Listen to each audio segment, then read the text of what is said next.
My name is Mike. This year I turned 40. I work at a small town factory near my home, manufacturing auto parts, mainly car lights. My job is to supervise temporary workers lined up on the assembly line and ensure we deliver the specified lights by the deadline. Some of these workers have issues that trouble me. And one such case is the recently joined Emily Smith. There are no problems with her work or performance.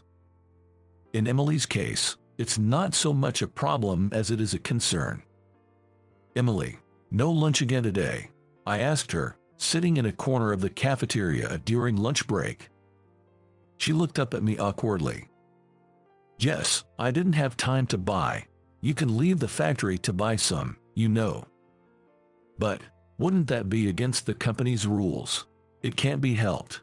If you don't eat properly, it'll affect your work in the afternoon too. I'm sorry, but I don't have the money to buy food. I thought, again. She not only doesn't bring lunch, but she also barely has any money on her.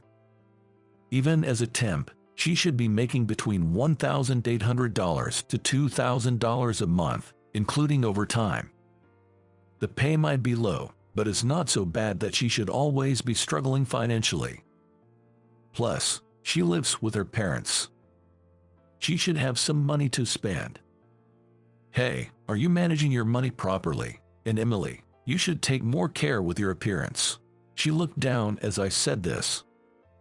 Emily had just graduated from high school, but frankly, she was unkempt, and although she seemed to bathe, it appeared she wasn't washing her company uniform properly, as it was dirty and worn out, and she smelled bad, causing complaints from other temp workers. I'm sorry, I'm not allowed to use the washing machine. That can't be true. Everyone's getting upset, so please come properly dressed from tomorrow. Yes, she nodded weakly to my words. But at that time, I didn't realize it. She was in a situation far worse than I could have ever imagined. These young people nowadays really lack discipline. That night, after finishing work and returning home, I grumbled to my wife, Susan, over dinner. About Emily again. Yes, she doesn't really bring lunch. She's careless with money. And on top of that, not washing her clothes is just the worst, don't you think? Oh, that topic again. Susan's expression clouded. Lately, I have been complaining about Emily to my wife quite a bit. She must be tired of hearing it.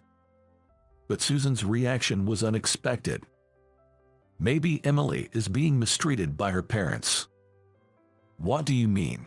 I've been hearing some rumors in the neighborhood, and it got me thinking.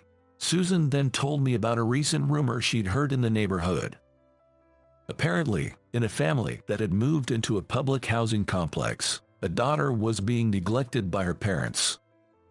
The family's last name is Smith. Could it be? Well, it seems that girl is her father's stepchild, and the family treats her coldly. Can you keep an eye on her for a while? Understood. I was stunned by my wife's words. But thinking about it, it explained why Emily didn't bring lunch or have any money. If her parents were taking all the money she earned. Just the thought of it made me feel sick.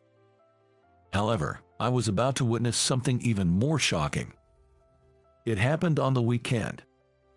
While shopping at the supermarket with my wife, Susan, I coincidentally saw Emily. Come on, hurry up and walk. Stop it, Kevin. Emily was being hit by a little boy. It was more like playful punching around her waist, but she clearly didn't like it. Besides, there were a man and a woman who looked like her parents, laughing loudly as they watched. Look, that's Emily, the girl you were talking about. Yeah, no doubt about it. Excuse me, I'll go over there for a moment. Wait, Mike. I approached Emily. Hey, what are you doing, old man? I grabbed the boy's arm, hitting Emily, and looked at her. Mike. Emily looked at me, trembling, with a frightened gaze. Hey there, Emily. What a coincidence meeting you here. Shopping with your family, huh? Yes, that's right. Her eyes, filled with fear, shifted towards her parents, who were watching me with suspicion. Are you Emily's parents? I've always been grateful for her help. I'm Mike, the factory manager." "Oh, is that so?" Her father responded with a suspicious look and a curt greeting. But then, he said something astonishing. About Emily's salary, can it be raised a bit? She even does overtime but doesn't bring in much money. Can't something be done about that?" "Yeah, right. We're letting you use our daughter. Pay her more." Her mother even shouted at me. "Let go, you old jerk." The boy, whom she called Kevin, tried to shake off my hand. I released his hand. "Fine. Don't mess with me," he said and ran back to his parents. "Dad, beat up that old jerk." "Kevin, not here. We'll deal with it later." The father laughed loudly and crudely at his son's words. "What's with these people?" Susan murmured beside me. She gently tugged at my clothes. It was a signal to move away from these people. "Well, we'll be going then. See you at work, Emily." "Yes. Hey, think about her pay raise, will you?" "Just wait, you old jerk." Ignoring the shouting boy, we walked away from the Smith family. Emily watched us leave with a longing gaze. Mike, thank you for yesterday." The next day at work, Emily approached me. "No, I didn't realize what you were going through. I'm sorry for any thoughtless things I've said before." "No, it's embarrassing, but I couldn't do anything about it," she said and began to slowly share her circumstances. Since her parents divorced and she was taken in by her father, Emily had always been burdened with household chores. Because of this, there were times she couldn't go to school, and after middle school, she worked part-time while attending a night high school with her father's permission. At that time, she wasn't deprived of her earnings.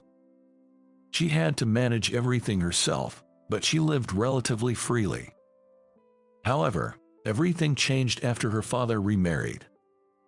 Her stepmother disliked her and treated her coldly, teaching Kevin, her stepbrother, to treat Emily like a servant. Her father never reprimanded the stepmother's behavior. Instead, they demanded she pay back for being raised by taking all her earnings from her part-time jobs. Her clothes and personal belongings were thrown away by her stepmother, and she was even restricted from bathing often and washing her clothes. "That's why I couldn't wash my uniform freely, and it got all tattered. I'm really sorry," she concluded her story. I was speechless for a while, overwhelmed by her situation, which was worse than I could have imagined. Despite being in such a tough situation, I thought she was strong for enduring it alone, but also felt deeply sorry for her. Then, I handed her something. "Here, eat this if you'd like." "What is this?" She looked at the package I handed her, a confused expression on her face. "My wife made this packed lunch especially for you. She really wants you to have it. Just give me back the empty box when you're done. No rush." "Wow, your wife made this homemade lunch for me. I'm so touched." Tears welled up in her eyes. Trying to hold back her tears, she said in a trembling voice, "Thank you so much, even though I've been such a burden. It's okay. Also, could you hand me your uniform over the weekend? My wife is eager to wash it for you." "Are you sure? To do so much for me?" she responded in a tearful voice. "That's all we can do for you. And remember, if you ever want to leave your current situation, you can always talk to us." "Thank you. But what would my family say if I accepted help?" Tears streamed down her face as she tried to hold them back. "It's okay. I know someone who's an expert in these matters. We can definitely help you." I gently hugged her shoulders to reassure her. Sobbing, she expressed her feelings. "I don't want to live in that house anymore.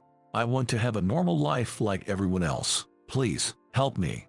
Her pain, borne in silence for so long, resonated painfully with me. That night, the front of my house became a bit of a battleground.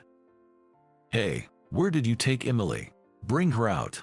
For some reason, Emily's father came to my house demanding her return. He kept banging on the door, yelling at us inside. Susan looked at him anxiously.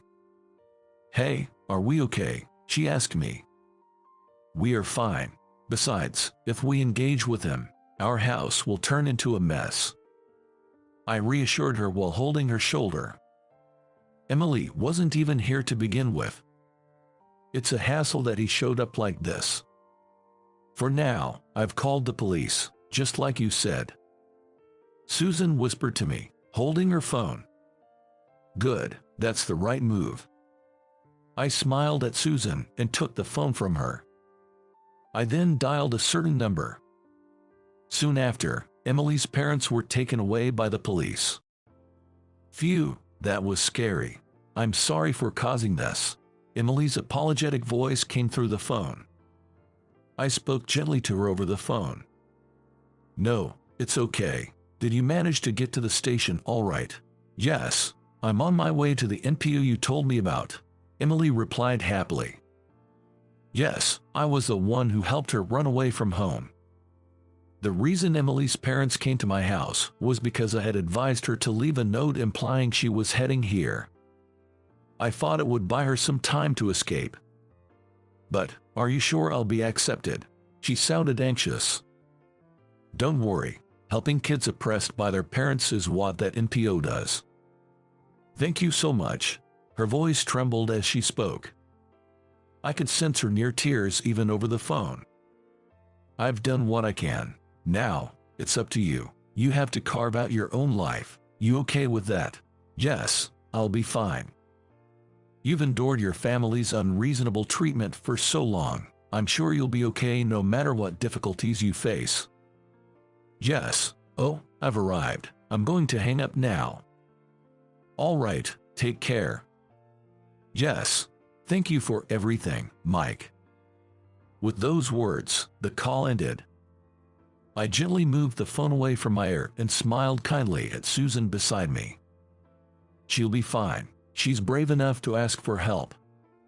Susan smiled back and gently held my hand. Later, I heard that the NPO had reported Emily's parents to the police, and they were being investigated. Her stepbrother Kevin was taken in by his aunt. The next day, when the employees wondered about her absence, I simply said she had moved. Years passed in the blink of an eye. "Look, Mike, we've got a Christmas card from Emily." "Really?" I exclaimed as Susan handed me the card. In the Christmas card, she appears posing with her husband. She is also holding a cute baby in her arms.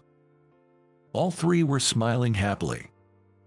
She says the baby girl was born healthy last year. "We need to send a gift." Emily had successfully severed ties with her parents and started a new family after our intervention. We still catch up over the phone every few months. She's now a mother.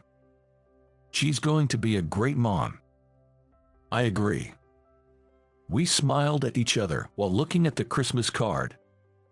Though Emily had endured tough times, she was now happily living with her new family. I'm glad I listened to her plea for help back then. And I'm profoundly grateful to Susan for her support. Watching her smile, I thought this to myself. I truly wish from the bottom of my heart that she continues to lead a happy life.